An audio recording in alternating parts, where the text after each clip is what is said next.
Hello, friends and family of O'Neill Assembly of God. These past few weeks have been extremely challenging for all of us. Not only because we've had to make changes in our daily routine, dealing with the restrictions and doing life a little bit different than normal, we've had to adopt to new habits and ways of communication. In that, we've also had to create a new and innovative way to stay connected and to do church together.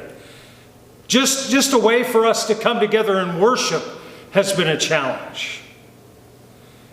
These methods, not necessarily bad, and they've been met with some success. It's still a very difficult time. I want you to know that as your pastor, I miss our times together. I miss hearing our voices collectively raised in praise to God. I miss seeing your hands raised in worship as you glorify God. I miss our interaction of learning from God's Word, and even just the interaction of seeing your faces as we joke and laugh together. It's been a very trying time, there's no doubt. And I know that I've heard from many of you who miss those times as well. We certainly are in a different season of ministry. It's been my hope each week that each of us have been able to connect with God through our time together that we've spent over the internet. I truly am looking forward, though, to that time that we can come together and worship corporately once again. Whether we're meeting in this building or not, though, the truth of the matter is the church is not closed.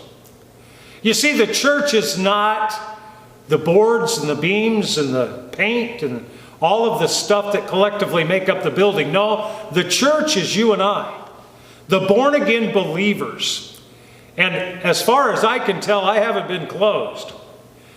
We simply have suspended services at the facility here for a short time. This week, you may have heard that some of the governmental guidelines and mandates have been relaxed a little bit, and some of the changes that have been incurred. I want you to know that we, as a leadership team here at the church, have been in discussions about resuming our services and when that might happen. We certainly have been seeking the Lord's direction in that matter as well. Our number one concern for you is the health and well-being of yourself. That's what we need to really be considerate of. We want to make sure that we can reopen this facility in a safe manner. And so I'm just coming to you today to let you know that that date of when we are going to reopen has not yet been established. We'd like to say we could open tomorrow, but we just want to make sure that everything's in place and that we're ready to welcome you back into this sanctuary. I'm asking for a couple of things today. I'm asking that you let us know your opinions, but also to join us in prayer as we follow God's leading in the local church body. I said that we want your opinions, and certainly we do. We would be wrong if we would ever say that you're not entitled to your opinion. Everyone has an opinion on what should be happening right now.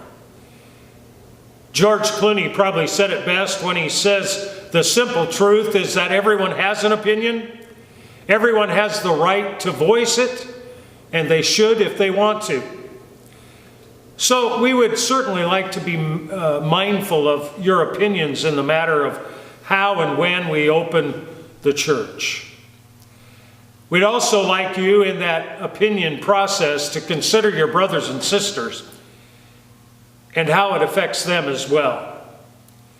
I would encourage you to call any of the deacons or myself, drop us an email or text us and let us know your thoughts on the matter.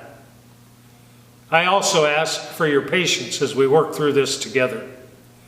I'm reminded in Philippians 2, verses 3 and 4, do nothing out of selfish ambition or a vain conceit, Rather, in humility, value others higher above yourselves, not looking to your own interests, but each of you to the interest of others. Whether we speak with each other in person or whether it's online or some other digital platform, when we speak to each other, we should always keep in mind the words of this verse, to be mindful of each other and to value them above ourselves. So until we make a further announcement, we're going to continue to meet online through Facebook and our YouTube pages. We'll also continue to keep you updated as to the progress as to when we might be closer to deciding a definite date to resume in-person gatherings. Whatever we do, though, we're going to let you know right now that we are going to require flexibility and there are going to be some changes so that we can work toward getting back to normal. We want to thank you as a board and as your pastor. We want to thank you for your faithfulness, not only in prayer, but also in your financial giving.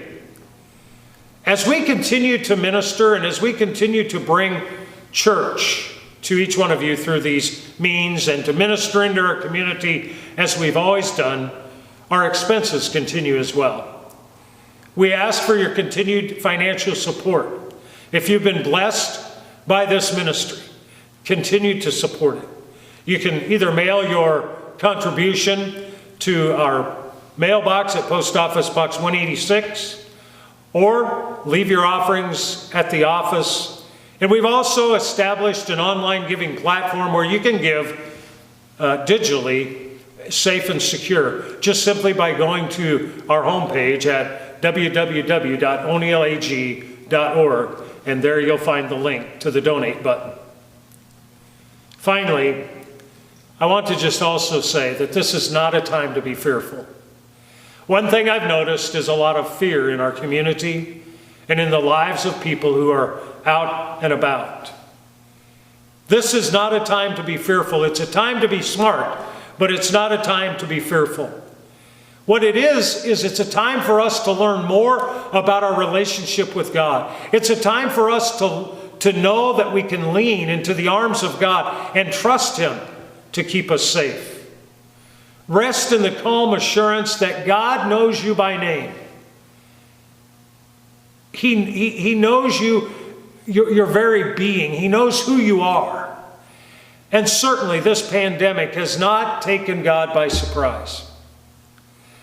Isaiah 41:10 says, "So do not fear, for I am with you. Do not be dismayed, for I am your God. I will strengthen you and help you. I will uphold you by my righteous right hand." Thank you so much for being a friend and part of the family here at O'Neill Assembly of God. Together we are better. And our prayer is that God's blessings would flow into your life as we all work toward returning life back to normal. And until we're able to see you in person, may God bless you.